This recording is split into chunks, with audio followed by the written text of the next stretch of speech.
ਬਾਬੂਸ਼ਾਹੀ ਦੇਖ ਰਹੇ ਹੋ ਤੁਸੀਂ। ਅੱਜ ਅਸੀਂ ਗੱਲ ਕਰਾਂਗੇ ਸਰਵਿਕਲ ਕੈਂਸਰ ਦੀ, ਸਰਵਿਕਸ ਕੈਂਸਰ ਵੀ ਜਿਹਨੂੰ ਕਹਿੰਦੇ ਆ। ਤੇ ਤੁਸੀਂ ਹਾਲ ਹੀ ਦੇ ਵਿੱਚ ਦੇਖਿਆ ਹੋਣਾ ਐਕਟਰੈਸ ਪੂਨਮ ਪਾਂਡੇ ਸੁਰਖੀਆਂ 'ਚ ਰਹੀ। ਪਹਿਲਾਂ ਇਹ ਖਬਰ ਆਉਂਦੀ ਹੈ ਕਿ ਪੂਨਮ ਪਾਂਡੇ ਦੀ ਸਰਵਿਕਲ ਕੈਂਸਰ ਦੇ ਕਾਰਨ ਮੌਤ ਹੋ ਚੁੱਕੀ ਹੈ। ਉਸ ਤੋਂ ਬਾਅਦ ਇੱਕ ਦੋ ਦਿਨਾਂ ਬਾਅਦ ਐਕਟਰੈਸ ਨੇ ਖੁਦ ਇਹ ਬੜਾ ਇੱਕ ਸ਼ੌਕਿੰਗ ਇਹ ਇੱਕ ਉਹਨਾਂ ਨੇ ਪੋਸਟ ਪਾ ਕੇ ਦੱਸਿਆ ਕਿ ਉਹ ਜ਼ਿੰਦਾ ਹੈ। ਤੇ ਉਹਨਾਂ ਨੇ ਜਿਹੜੀ ਉਹ ਖਬਰ ਜਿਹੜੀ ਸਪਰੈਡ ਕੀਤੀ ਸੀ, ਫੈਲਾਈ ਸੀਗੀ ਆਪਣੀ ਮੌਤ ਦੀ, ਉਹ ਸਿਰਫ ਇੱਕ ਅਵੇਅਰਨੈਸ ਸਪਰੈਡ ਕਰਨ ਪੱਖੋਂ ਉਹਨਾਂ ਦਾ ਉਹ ਮੰਤਵ ਸੀਗਾ, ਉਸ ਕਰਕੇ ਉਹਨਾਂ ਨੇ ਉਹ ਫੈਲਾਈ ਸੀਗੀ। ਤੇ ਹੁਣ ਇਸ ਕੈਂਸਰ ਬਾਰੇ ਅਸੀਂ ਗੱਲਬਾਤ ਕਰਾਂਗੇ। ਕੀ ਲੋੜ ਪੈ ਗਈ ਕਿ ਇਸ ਤਰ੍ਹਾਂ ਦਾ ਸਟੰਟ ਵੀ ਖੇਡਣਾ ਪਿਆ, ਤੇ ਕਿੰਨੀ ਕੁ ਘਾਤਕ ਹੈ ਬਿਮਾਰੀ, ਤੇ ਕਿੰਨੀ ਕੁ ਲੋੜ ਹੈ ਅਵੇਅਰਨੈਸ ਦੀ ਇਹਨੂੰ ਲੈ ਕੇ। ਅਸੀਂ ਫੋਰਟਿਸ ਹਸਪੀਟਲ ਮੋਹਾਲੀ ਮੌਜੂਦ ਹਾਂ। ਇੱਥੇ ਡਾਕਟਰ ਸ਼ਵੇਤਾ ਤਹਿਲਾਨ ਜੀ ਨੇ ਜਿਹੜੇ ਗਾਇਨਿਕ ਕੈਂਸਰ ਸਪੈਸ਼ਲਿਸਟ ਨੇ। ਇਹਨਾਂ ਨਾਲ ਅਸੀਂ ਗੱਲਬਾਤ ਕਰਦੇ ਹਾਂ ਇਸ ਸਬਜੈਕਟ ਤੇ। ਮੈਮ, ਸਰਵਿਕਸ कैंसर की आप गल करिए तो बेसिकली की हैगा ये? सो बेसिकली जो हमारा बच्चेदानी होता है, जिसको हम यूट्रस बोलते हैं, उसका जो लोअर पार्ट है, बच्चेदानी का निचला हिस्सा, उसको हम सर्विक्स कहते हैं। जब सर्विक्स के अंदर कुछ अबनॉर्मल सेल्स ग्रो करते हैं जो कैंसर में तब्दील हो जाते हैं, तो इसको हम सर्वाइकल कैंसर या सर्विकल या सर्विक्स कैंसर कहते हैं। तो जैसे आपने कहा कि कितनी घातक है बीमारी, सो इंडिया में ये सेकेंड मोस्ट कॉमन है लेडीज में होने वाली। सो नंबर 1 पे ब्रेस्ट कैंसर है, नंबर 2 पे सर्विक्स कैंसर है। और हर साल का तकरीबन 1.25 लाख महिलाएं इस बीमारी का शिकार हो जाती हैं। लेकिन दुख की बात यह है कि नंबर ऑफ डेथ्स बहुत ज़्यादा है।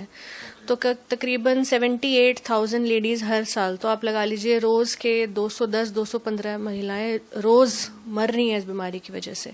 सो डेफिनेटली अवेयरनेस चाहिए, और अवेयरनेस इसलिए भी चाहिए कि ये बीमारी एक्चुअली एक प्रिवेंटेबल बीमारी है। मतलब देखिए, आप कैंसर जैसे शब्द के साथ आप प्रिवेंशन नहीं जोड़ते हैं, लेकिन ये एक ऐसा यूनिक सा कैंसर है कि इससे हम बच सकते हैं। कुछ चीज़ें हम करें जिनसे ये कैंसर होने से ही बच सकता है। तो प्रिवेंटेबल है। दूसरा, इजीली डिटेक्टेबल है, माने कि ओपीडी बेसिस पर बहुत सिंपल टेस्ट ऐसे किए जा सकते हैं कि इसको जल्दी पकड़ सकते हैं, बनने से पहले पकड़ सकते हैं, अर्ली स्टेज में पकड़ सकते हैं। और नंबर 3, इजीली ट्रीटेबल है। जल्दी पकड़ा जाए तो बहुत अच्छे ट्रीटमेंट ऑप्शंस अवेलेबल हैं, सर्वाइवल बहुत अच्छा है जल्दी स्टेज में पकड़ा जाए। तो ये तीनों चीज़ों की इस वजह से, और जो नंबर्स मैंने आपको बताया, it's very common in India. तो awareness is very important for this. अच्छा मैम, लगातार पिछले कुछ सालों तो की एडवांसमेंट ਇਹਦੇ ਵਿੱਚ ਹੁੰਦੀ ਆ ਰਹੀ ਹੈਗੀ ਹੈ। ਪਹਿਲਾਂ ਸ਼ਾਇਦ ਇਹਨਾਂ ਨਾਮ ਹੀ ਪਤਾ ਲੱਗਦਾ ਹੋਵੇ ਲੇਡੀਜ਼ ਨੂੰ, ਖਾਸ ਤੌਰ ਤੇ ਜਿਹੜੀਆਂ ਰੂਰਲ ਏਰੀਆਜ਼ 'ਚ ਰਹਿੰਦੇ ਆ। ਤੇ ਹੁਣ ਕਿਸ ਤਰ੍ਹਾਂ ਦੇ ਨਾਲ ਕੰਮਕਾਰ ਇਹਦੇ ਵਿੱਚ ਹੋ ਰਿਹਾ ਹੈ? तो जैसे कि मैंने आपको बताया कि इसको होने से पहले जो हम रोकते हैं, अगर उसकी हम बात करें तो एक पैप्समेयर नाम का सबने सुना होगा कि पैप्समेयर करना चाहिए लेडीज़ को। तो पैप्समेयर कई सालों से इंडिया में अवेलेबल है, लेकिन हाँ उतना एक्सेप्टेंस नहीं है, उतने वाइड स्केल पे नहीं होता है। बाहर के कंट्रीज़ में हम देखते हैं कि सबका पैप्समेयर कर रहे हैं, तो वो हम इंडिया में उतना स्केल पे हम स्क्रीनिंग नहीं कर पा रहे हैं। इसको बोलते हैं स्क्रीनिंग। तो स्क्रीनिंग का मतलब ये है कि लेडीज़ जिनको कोई प्रॉब्लम नहीं भी है, जिनको कोई सिम्टम नहीं है, जो ठीक है, उनको भी जाके अपना स्क्रीनिंग कराना चाहिए। तो स्क्रीनिंग टेस्ट हमारे पास अवेलेबल हैं, पैप्समेयर है, अभी लेटेस्ट हमारे पास HPV टेस्ट है, और भी कुछ सिंपलर टेस्ट हैं जिनको हम विजुअल मेथड्स बोलते हैं, जो इजीली ओपीडी बेसिस पर हो जाते हैं। और कैंसर होने से पहले प्री कैंसर स्टेज या कैंसर की अर्ली स्टेजेस में हम पकड़ सकते हैं बीमारी को, जिसमें कि ट्रीटमेंट ईजी होता है और इफेक्टिव होता है। सो ये तो स्क्रीनिंग वी हैव, ये हमारे पास मेथड्स हैं कई साल से, बट वो वाइड स्केल पे नहीं हो रहे हैं। तो वो वाइड स्केल के लिए चाहिए स्क्रीनिंग। हम एडवाइस करते हैं कि 25 साल से ऊपर जो लेडीज़ मैरिड सेक्सुअली एक्टिव हैं, 25 साल से ऊपर सारी लेडीज़ को अपना ये स्क्रीनिंग टेस्ट कराना चाहिए। कोई प्रॉब्लम नहीं भी हो तो भी कराना चाहिए, और रेगुलर बेसिस पे कराना चाहिए। माने ये आपने एक बार करा लिया, नॉर्मल आ गया तो छोड़ना नहीं है। हर 3 साल, हर 5 साल में बार बार जाके कराना चाहिए। और जितने भी डॉक्टर्स हैं, गायनेकोलॉजिस्ट हैं, सब लोग ये करते हैं। तो और हर हॉस्पिटल में अवेलेबल है, जो कि अच्छी बात है। इवन पंजाब के हॉस्पिटल्स में भी है, तो वो कराना चाहिए। तो which will greatly help our women. And जो इसमें न्यूअर डेवलपमेंट है वो एक वैक्सीन की है, जो न्यूज़ में है। मैडम फाइनेंस मिनिस्टर ने भी अनाउंस किया है कि वो गवर्नमेंट भी इस पे काम कर रही है, so which is a very good news. तो वैक्सीन का मतलब क्या है कि मेजॉरिटी ऑफ सर्वाइकल कैंसर एक वायरस की वजह से होते हैं, जिसके अगेंस्ट अब एक वैक्सीन है। वो वैक्सीन हम बचपन में देते हैं, मतलब यंग एज में देते हैं। कैंसर यंग एज में नहीं होता है, कैंसर बड़े होके होता है। लेकिन बचपन में वैक्सीन देने का मतलब क्या है कि अगर आप बचपन में देते हैं तो उसका एंटीबॉडी इतना अच्छा बन जाता है बॉडी में कि जब यही लड़कियां बड़ी होके 30, 40, 50 साल की होती हैं तो उस टाइम उनको अच्छा प्रोटेक्शन मिलता है। तो वैक्सीन लगाने का हमारा जो आइडियल एज ग्रुप है वो 9 से 14 साल है। लेकिन 9 से 14 साल तक अगर नहीं लग पाया है किसी को, गर्ल्स बड़ी हो गई हैं, तो 26 साल तक भी बहुत अच्छा टाइम है इसको लगवाने का। और आपके चैनल के द्वारा मैं सबसे यही अर्ज करूंगी कि हमें दोनों बातों पे काम करना है। जो इस टाइम 25-26 साल से यंग गर्ल्स हैं उनको वैक्सीन लगवाओ, जो 25 साल से ऊपर हो गई हैं वो प्लीज जाके अपना स्क्रीनिंग कराओ।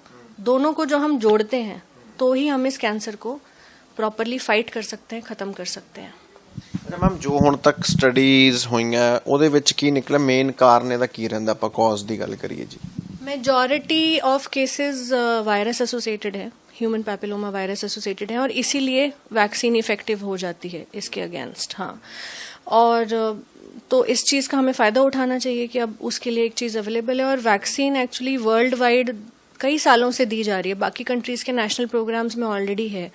तो पेरेंट्स को कई बार लगता है कि हम यंग एज में दे रहे हैं, ये सेफ़ है कि नहीं है। तो वर्ल्ड हेल्थ ऑर्गेनाइजेशन का काफ़ी डेटा इस पे अवेलेबल है कि ये सेफ़ है। और वर्ल्ड हेल्थ ऑर्गेनाइजेशन और हमारी इंडिया के भी गायनेकोलॉजिस्ट, पीडियाट्रिशियन, सब लोग इसको इंडोर्स करते हैं कि हमें ये देना चाहिए। पर ये इसके साथ साथ मैं फिर भी हमेशा जब मैं वैक्सीनेशन बोलती हूँ तो आई हैव टू स्ट्रेस की स्क्रीनिंग नहीं भूलना है, क्योंकि जिन लेडीज को, अभी भी हमारे पास कुछ लेडीज ऐसी आती हैं जिन्होंने 10 साल पहले वैक्सीन लगवाया हुआ है, वो बहुत अच्छी बात है, लेकिन हम उनको भी ये समझाते हैं कि वैक्सीन लगने के बाद भी आपको स्क्रीनिंग जरूर करानी है। स्क्रीनिंग हमें भूलना नहीं है। 25 से ऊपर, 25 से नीचे वैक्सीन। और तीसरा जो हमारा बहुत इंपॉर्टेंट कंपोनेंट है वो ये है कि क्या ऐसे सिम्टम है कि ये करने के बाद भी अगर किसी लेडी को ऐसे सिम्टम आते हैं, क्योंकि कैंसर हम एकदम से तो नहीं रोक सकते ना रातों रात, तो कोई सिम्टम लेडी को आते हैं तो उसको टाइमली जाके डॉक्टर को दिखाना है। क्योंकि जो हमारा थर्ड कंपोनेंट है इस बीमारी से लड़ने का वो है early detection and good treatment. Okay, so early detection के लिए जो सिम्टम्स हैं वो हैं कि किसी को पोस्ट कोइटल ब्लीडिंग होना, माने कि हस्बैंड से सेक्सुअल इंटरकोर्स के बाद अगर किसी को ब्लड आता है या ब्लड स्टेन डिस्चार्ज आता है। उसके बाद 2 पीरियड्स के बीच में ब्लीडिंग होना, यानी पीरियड्स खराब हो रहे हैं, हैवी आ रहे हैं, इंटरमेंस्ट्रुअल ब्लीडिंग हो रहा है, गंदा पानी जाना, फाउल स्मेलिंग डिस्चार्ज होना, खून आना पानी के अंदर, या फिर नीचे के हिस्से में भारीपन रहना, यूरिन या मोशन की कुछ भी प्रॉब्लम्स होना, तो पोस्ट मेनोपॉजल ब्लीडिंग होना। तो आजकल हम देख रहे हैं कि 60-70s में भी ये कैंसर आ रहा है। तो मेनोपॉज होने के बाद अगर किसी को ब्लीडिंग होता है या पानी जाता है तो चेक कराना। तो अगर कोई भी सिम्टम किसी को है तो लेडीज को झिझकाना नहीं है, ओपन होके बोलो अपने फैमिली में जो भी हैं। कई बार हम देखते हैं, जैसे आपने रूरल इंडिया की बात की, कि लेडीज जो हमारे पास ओल्ड हैं, सिंपल लेडीज हैं विलेजेस की, वो कहते हैं कि शर्म आ रही थी ना लड़के को बोलने में, हस्बैंड को बोलने में। तो इसके बारे में कॉन्वर्जेशन रखो कि ये सिम्टम है, डॉक्टर को दिखाओ, चेक कराओ, ताकि जल्दी स्टेज में पकड़ा जाए। जल्दी स्टेज में पकड़ा जाएगा तो ट्रीटमेंट अच्छा होगा, सर्वाइवल अच्छा होगा।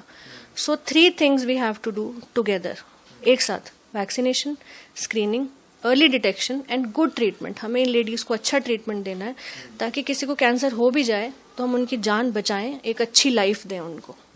तो this is the main message. ਠੀਕ ਹੈ, ਬਹੁਤ ਬਹੁਤ ਸ਼ੁਕਰੀਆ।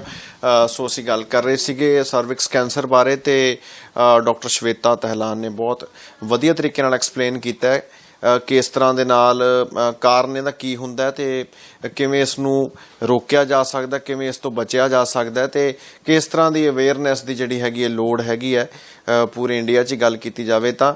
ਔਰ ਕਿਉਂਕਿ ਇਹਦੇ ਬਾਰੇ ਜਾਣਕਾਰੀ ਹੋਣਾ ਬਹੁਤ ਜ਼ਰੂਰੀ ਹੈ। ਜਿਸ ਤਰ੍ਹਾਂ ਦੇ ਨਾਲ ਇਹ ਬਿਮਾਰੀ ਘਾਤਕ ਹੈ, ਬ੍ਰੈਸਟ ਕੈਂਸਰ ਤੋਂ ਬਾਅਦ ਸਭ ਤੋਂ ਵੱਧ ਜਿਹੜੀਆਂ ਵੂਮਨ ਨੇ ਉਹ ਇਸੇ ਬਿਮਾਰੀ ਤੋਂ ਹੀ ਅਫੈਕਟਡ ਨੇ। ਸੋ ਇਸ ਦਾ ਇਲਾਜ ਤੇ ਇਹਦੇ ਬਾਰੇ ਅਵੇਅਰਨੈਸ ਹੋਣੀ ਜਿਹੜੀ ਹੈਗੀ ਉਹ ਬਹੁਤ ਜ਼ਰੂਰੀ ਹੈ। ਮੋਹਾਲੀ ਤੋਂ ਕੈਮਰਾਮੈਨ ਆਕਾਸ਼ਦੀਪ ਦੇ ਨਾਲ ਹਰਸ਼ਪਾਲ ਸਿੰਘ ਸਿੱਧੂ, ਬਾਬੂ ਸ਼ਾਹੀ ਟਾਈਮਸ।